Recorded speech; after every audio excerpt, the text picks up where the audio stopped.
I know, but where do you find that? Where do you get the mythologies, the ancient mythologies of people, like it's in the Greek mythologies, it's in the ancient Sumerian epics. Just all you have to do is just documentary. Is there a documentary on that? Yeah, it's like documentaries about it's like documentaries about the moon landing. There's all kinds of there's endless documentaries on the moon landing.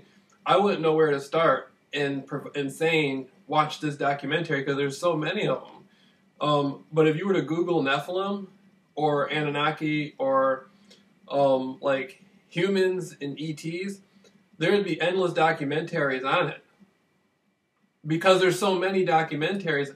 For me to tell you a specific one, there's so many of them. Like all you have to do is. But can't you just tell me good ones that this is a really good one? You know. Let me see. Let me go. Yeah, I'll tell you one. I'll tell you some. I'm gonna look on Google right now. There's so many of them.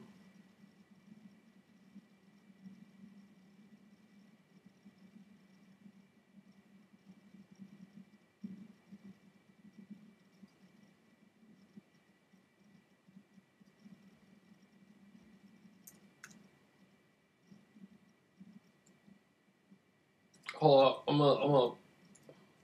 That's okay, because I'm reading something. Good, take each one. Yeah, there's so many.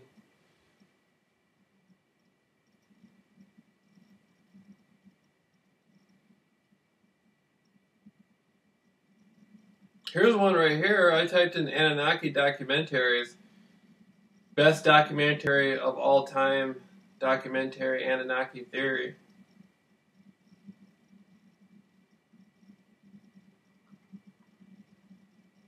Watched a lot of them, right? Yeah, I used to watch them all the time. I used to sit up for for years and years and years and years and years. All I did was watch documentaries and read books and go find people and talk to people about this sort of stuff. Trying to come to some ultimate conclusion about what it all means. A lot of the times, I think I forgot as much as I've learned. Here, huh?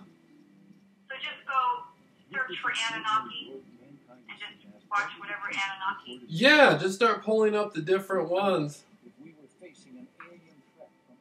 I'm not really good at having faith.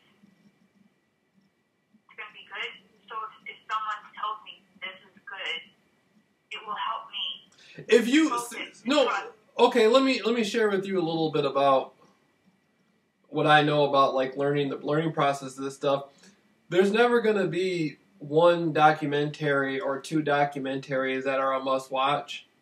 It's going to have to be you just sit back and just go out and find a lot of different stuff on it, and just take your time. Just Google Anunnaki and Nephilim and just watch, and then naturally you'll become interested in the information, and you'll learn more about it, and then you'll say, "Wait a minute, that was cool. Now I want to watch another one," and then you'll be able to write down notes and learn more, basically.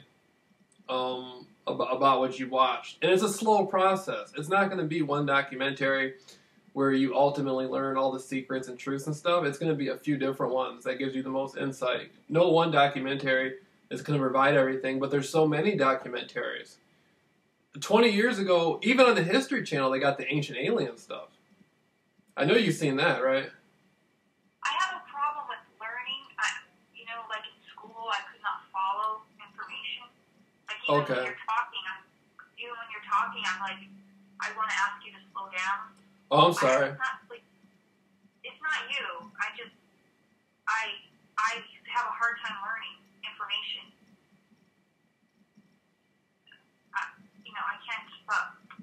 I'm a feeler. Like if you tell me go here, go left, go right, I have to write it down on a piece of paper. And writing it, I have to get it into my body. I have to get information, you know what I mean?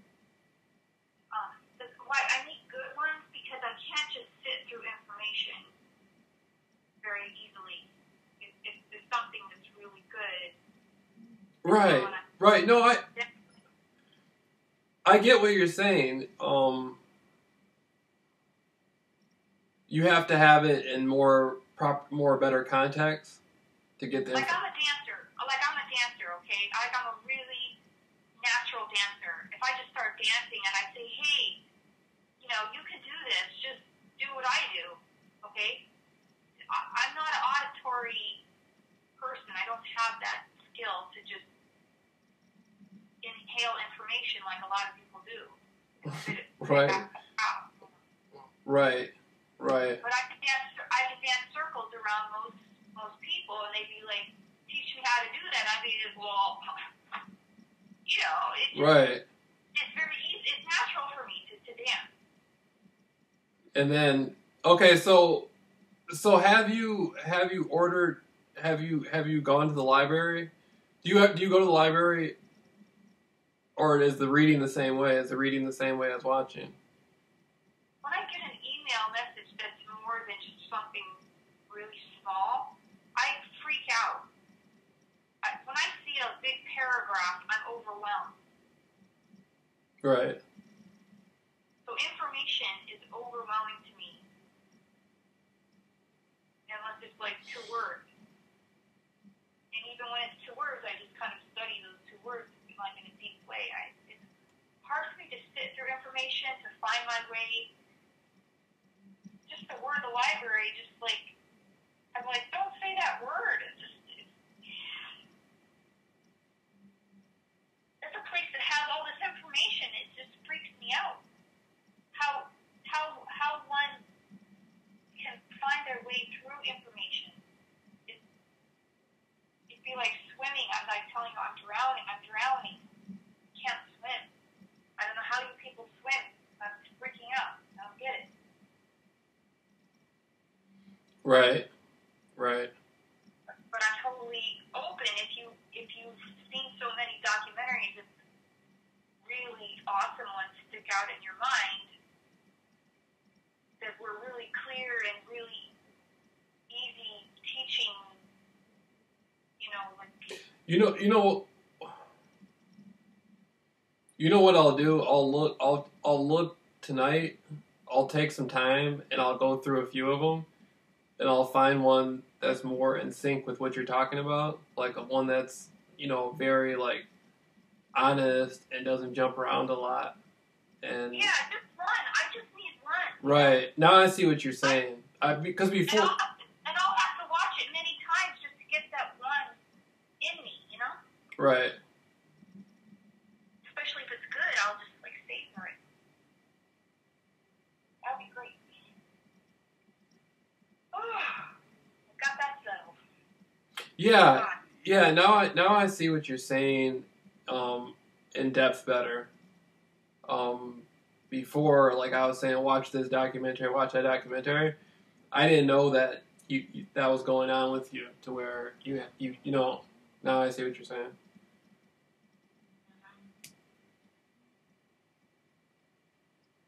Hey, but so what were you saying about? What were you? Okay, take me back. Okay, we're going past the dog thing. Like, what? Like, is there anything else tripped out that's been going on? Like, tell me some tripped out stuff. Well, I can tell you some honest things, like just being honest with a person. Right. You feel safe to just, say the real honest thing that,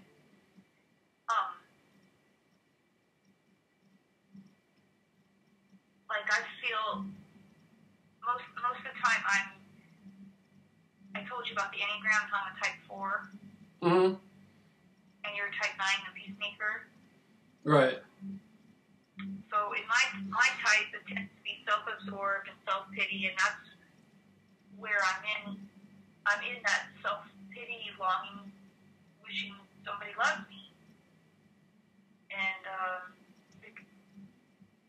the key to getting out of self-pity is to do the opposite, to, take charge of my life, get my clothes on, and get out the door and go for that walk.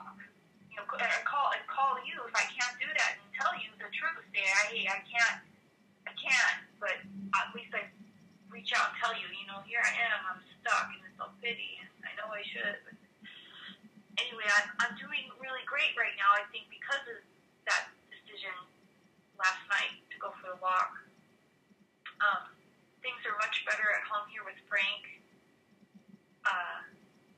Oh, that's good. Usually I'm in health. So, like, I've been for years wanting to get him to let me help him in the kitchen because he makes a living making raw food for people. Mm-hmm. And, like, today he said, would you like to go, instead of me driving, would you like to go downtown and pick up fish for me? With, you know, like, it's sort of like a miracle. Like, I finally, because I maybe stepped into my adult shoes last night to go for a walk, now I'm being offered this opportunity to be of service and help him, which helps me feel like a woman at home, that I'm a partner, that I contribute, and I'm not a little girl in my room with the daddy, you know, using. I'm not a user. I'm a mature woman. Right. So I feel on top of the world right now about that. I'm just so glad that I can tell you that's happening, and I'm not in this city. Yeah, I can relate a lot to what you say. It's a lot of stuff that you talk about. Like, I haven't had the same exact experiences as you, but I can relate to you a lot. Especially about stuff happening, like, you go through certain stuff, and then later on in life, the stuff's not necessarily happening anymore, or you're not around the stuff, but it's still stuff there that you have to process and deal with and go through that reminds you of stuff that's happened to a certain extent. And I think everybody goes through that to some degree, but some people have more of an issue than others. Sometimes I'll be sitting there and something will happen, or I'll figure something out that's currently going on, and sometimes it'll remind me of all the people that have gotten over on me and wronged me and all this stuff. And sometimes I'll sit there and say, wow, man, like, that's really amazing. That's really amazing that certain things have happened in my life, but overall, I'm still able to proceed through my life, But I can relate to you, though, that it's like the past and the future are in the present, in the now. And, like, when you say you go to the moon or you go for a walk to the moon or something, it's like these things, even though the past isn't real, I mean, it's in the now. Like, it's no longer there. You're no longer in that time of when you were there. You're now in the present, but it's still with you in the present. This experience of what you perceive as what we're saying the past is. It's fascinating stuff. That we survive at all with all this stuff that we have to deal with. Yeah. It's so much stuff. It's so much stuff there, and you every year you gotta think there's 365 days in a year. So every year you process 365 days of all these different experiences, and the older you get in age, that's more experience and more experience and more experience and more experience. And then it's just like, now I'm starting to see, when I was younger, I used to see older people get angry. And I used to wonder, like, man, why are they getting so angry? Like, how you're younger, you're a child or you're a teenager or whatever, and you see older people, they're not just getting angry out of what's happened. They're getting angry out of everything before that, up to that point. Resentment, every day dealing with certain stuff. They're looking at the whole picture, and people, and you got to think, you're saying, look at all. And this happened, and this happened, and this happened, and this happened, and this happened, and this happened, and this happened, and this happened. And it just goes on and on and on and on. And for you, I get the feeling that's what you go through to some extent. That it's not just you living, going to the moon, or living in the world that's around you and having to deal with these issues. It's the fact that it's so many things that occurred, and at the time you were not able to process through it. And so now that you're living out the things you're doing now, you're having to reface these things and reprocess through it. And it's like you needed someone there for you at the time when it was going on, most preferably your mother. And she wasn't there processing through the stuff with you at the time. And so it's still there. The stuff's still there. And that's what you want right now is your mother or somebody to process. It makes perfect sense. It makes complete sense to me. What I'm confused about is, I'm very spiritual, so when I do get that spiritual me upright, where I'm like, oh my God, I'm spiritual now. I'm fine. I don't have any issues. I'm so awesome. I'm so incredible. Like, I feel so connected to God. I feel so loved. Like, I had these feelings when I was little. Yeah. So then I think, God, it must be. This is all bullshit. When this other stuff is happening, it's just delusion, and I shouldn't pay attention to these thoughts that come because this is who I really am. It's this spiritual being. That's all I am. Right. Yeah, I think it's kind of funny because people think when you look to express more spirituality or get more spiritual in your life, like what I call like spiritually active, people think somehow it's going to be easier. And I think what like you're starting to discover and people like me are starting to discover, in some ways it is easier because you're being your natural self. You're getting in tune with your natural self, and that makes it much smoother. You're working on being more honest and all that stuff with the way you live. But at the same time, I think it's a lot easier for the people who don't want to incorporate it. Like, just to watch television and drink all the time and be around a lot of entertainment and stuff, that's somehow a focus off of expressing the spirituality. Like, I think for some people it's just easier to discredit all that stuff and to say, I don't want anything to do with it. I got my job, I got my work, I got my stuff cut out for me. Yeah, I know all that stuff, but I don't need it. Sometimes I think that's easier. Like when you go a path when you want to be spiritual and honest, it's like you get a lot more stumbling blocks. You know what I mean? That's the most difficult. When you're honestly looking to find the truth and express the truth, and you're trying to do the things in your life that have meaning to them, that's when all sorts of people come after you. The gang thing that you mentioned. Oh, you're talking about gang stalking? Yeah. You want to be a part of the truth, and that's when they come after you.